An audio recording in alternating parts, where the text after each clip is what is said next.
दोस्तों, क्या आपने कभी सोचा है कि इंडिया में जीपीएस मैप दुनिया के मुकाबले धुंधला क्यों दिखता है?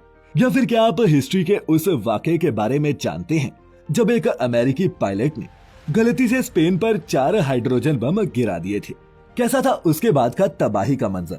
अच्छा, क्या आपने कभी ये सोचा है कि अगर चलती ट्रेन में ट्रेन का ड्राइवर सो जाए तो क्या होगा?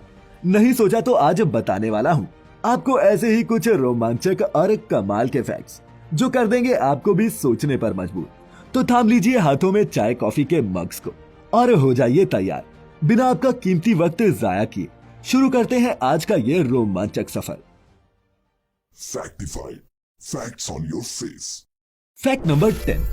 दोस्तों, परमाणु बम सुनते ही वर्ल्ड वॉर 2 में जापान के हिरोशिमा और नागासाकी की याद आ जाती है, जहां इन एटॉमिक बॉम्ब्स के कारण लाखों लोग मरे थे और शहर के शहर तबाह हुए थे।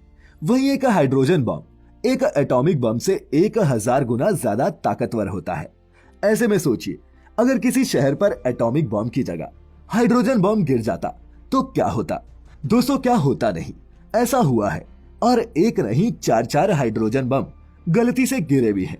ये वाकया है 17 जनवरी 1966 का, जब यूएस एयरफोर्स का एक B-52G bomber aircraft mid air refuelling के दौरान अपने ही फ्यूल टैंकर से जा टकराया। ये दोनों ही प्लेन डिस्ट्रॉय हो गए, जिसमें एयरफोर्स के 7 जवान मारे गए। लेकिन इससे भी बड़ा खतरा थे बॉम्बर एयरक्राफ्ट पर लोडेड 4 हाइड्रोजन बॉम्ब, जो स्पेन के अल्मेरिया के एक छोटे से फिशिंग विलेज के पास गिरे। गनीमत रही कि इनमें से कोई भी बम नहीं फटा, लेकिन 2 बमों में हुई नॉन एक्सप्लोजिव डेटोनेशन के चलते इस इलाके के 2 स्क्वायर किलोमीटर का इलाका रेडियो एक्टिव प्लूटोनियम से कंटामिनेट हो गया, जिसके चलते अमेरिका की सरकार आज तक स्पेन को सालाना कंपनसेशन दे रही है। लेकिन दोस्तों, अगर इनमें से एक भी बम फट जाता तो क्या होता? ये सोचकर भी आपका दिल सहम सकता है। Fact number 9। दोस्तों, अगर आपने गूगल मैप्स का इस्तेमाल किया होगा तो आपने देखा होगा कि दूसरे देशों के मुकाबले भारत का गूगल मैप्स काफी धुंधला दिखता है। लेकिन जानते हैं ऐसा क्यों? इसके 2 बड़े कारण हैं। पहला कारण है सिक्योरिटी। असल में हमारी इंडियन गवर्नमेंट कुछ इंपॉर्टेंट लोकेशंस और उनकी प्राइवेसी को बरकरार रखने के लिए जीपीएस की फैसिलिटी देने वाली सभी कंपनीज को हाई रेजोल्यूशन यानी कि HD सैटेलाइट इमेजिंग से रिस्ट्रिक्ट करती है, जिस कारण इन कंपनीज के पास वो हाई डिटेल वाला रेजोल्यूशन खुद नहीं होता, तो फिर वो कस्टमर्स को कहां से देंगी? बाकी के देशों की बात करें तो वहां वक्त वक्त पर कानून बदलते रहे, जिससे ये रिस्ट्रिक्शंस कम कर दी गई। इसकी दूसरी बड़ी वजह है ड्रोन इमेजिंग सिस्टम। गूगल या फिर बहुत सी कंपनीज ज्यादातर अच्छी क्वालिटी इमेज के लिए सैटेलाइट की बजाय प्लेन या फिर ड्रोन की मदद से एरियल सर्वे करना प्रेफर करती हैं, जबकि हमारे देश में इस तरह से एरियल इमेजिंग और फोटोग्राफी के लिए आपको कई परमिशंस लेनी पड़ती हैं और कानूनी झमेले हैं सो अलग। बस इन्हीं कुछ कारणों के चलते इंडिया की इंपॉर्टेंट सिटीज की स्ट्रीट इमेजेस बिल्कुल साफ न दिखकर इस तरह हल्की सी ब्लर नजर आती हैं। Fact number 8। दोस्तों, ट्रेन सीधी पटरी पर ही चलती है और लॉन्ग रूट पर चलने वाली गाड़ियां तो कई घंटों बाद कहीं रुकती हैं। ऐसे में आपके मन में ये सवाल कभी ना कभी तो आया ही होगा कि क्या ट्रेन के ड्राइवर अपनी इस यात्रा के दौरान सो जाते होंगे, या फिर अगर चलती ट्रेन का ड्राइवर बीच सफर में सो गया तो क्या होगा? अगर आया है तो बता दें कि पहले के समय में अक्सर रेलगाड़ियों के ऑपरेटर्स या फिर ड्राइवर्स ऐसा कर लिया करते थे, क्योंकि उन्हें मालूम होता था कि अगला स्टेशन 2-3 घंटे बाद आएगा।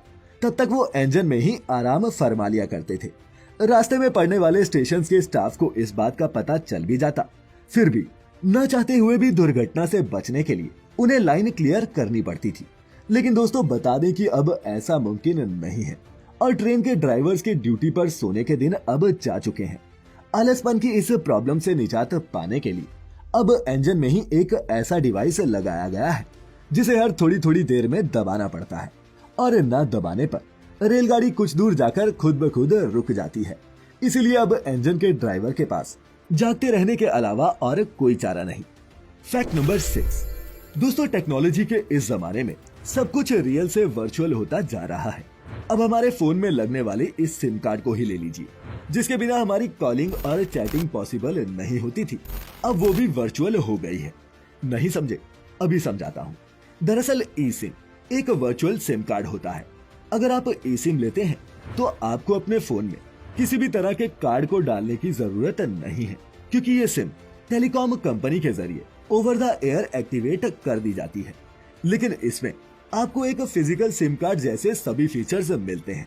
इसका सबसे बड़ा फायदा ये है कि आप जब चाहें आसानी से किसी भी नेटवर्क में स्विच कर सकते हैं और आपको सिम बदलने का झंझट नहीं उठाना पड़ेगा। दूसरा, ई सिम कार्ड को फोन से निकाला नहीं जा सकता, इसीलिए चोरी होने या फिर गुम होने पर भी हमारा मोबाइल वापस मिल सकता है। और दोस्तों, ये सब सुनकर अगर आपको लग रहा है कि ये कोई नई टेक्नोलॉजी है, तो बता दूं कि ये टेक्नोलॉजी काफी साल पहले ही मार्केट में आ गई थी। लेकिन चूंकि अब ई सिम को सपोर्ट करने वाले मोबाइल्स भी मार्केट में आने लगे हैं, तो इसकी डिमांड बढ़ती जा रही है। ई सिम का फीचर देने वाला गूगल पिक्सल 2 भारत का पहला स्मार्टफोन था। वहीं आईफोन XR के बाद के आने वाले सभी एप्पल मॉडल्स में भी ई सिम सपोर्ट मिलता है। Fact number 5। दोस्तों, इस दुनिया में बहुत से ऐसे लोग हैं जो दिन रात मेहनत करने के बावजूद भी एक महीने में 50,000 से 75,000 रुपए तक नहीं कमा पाते। वहीं आपको एक ऐसे बच्चे के बारे में बताता हूँ जो महज 1 साल की उम्र में ही हर महीने 75,000 से लेकर 1 लाख रुपए तक कमाता है।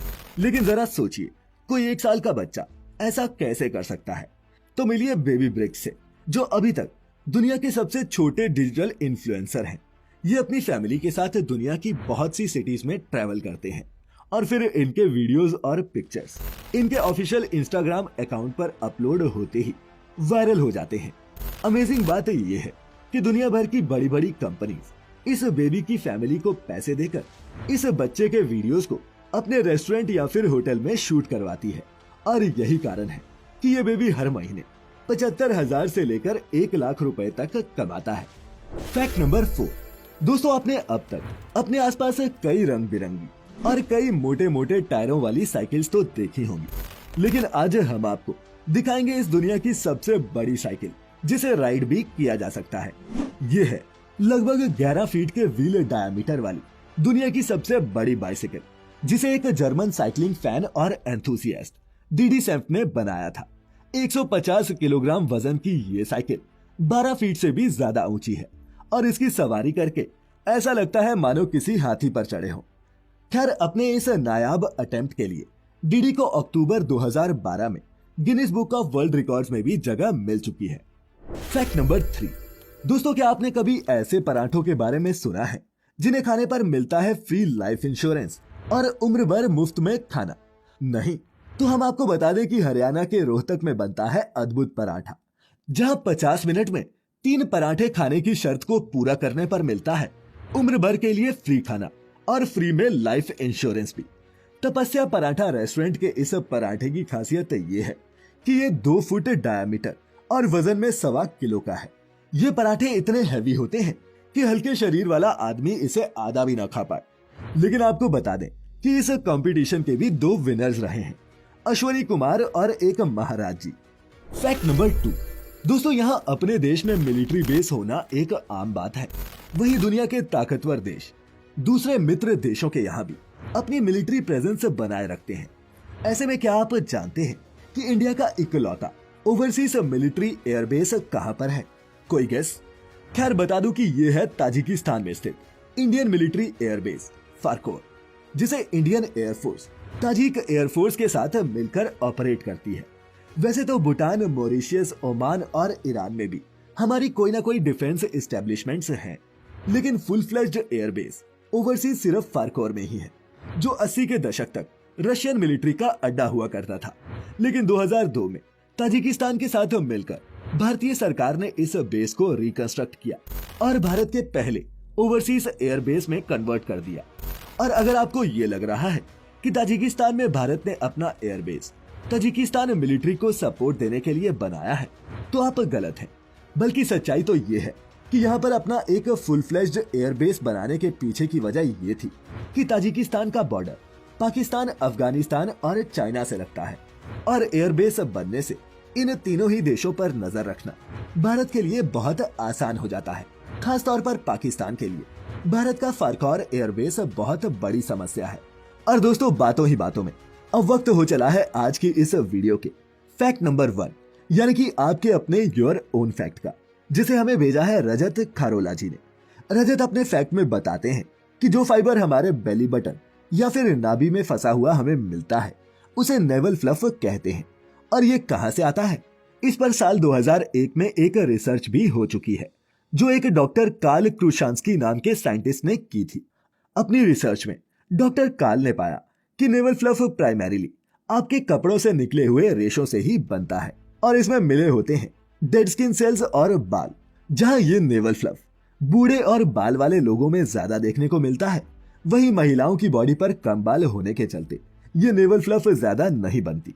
खैर, अगर रजत ना लिखते तो इस इनसिग्निफिकेंट से नेवल फ्लफ की बात कौन ही करता।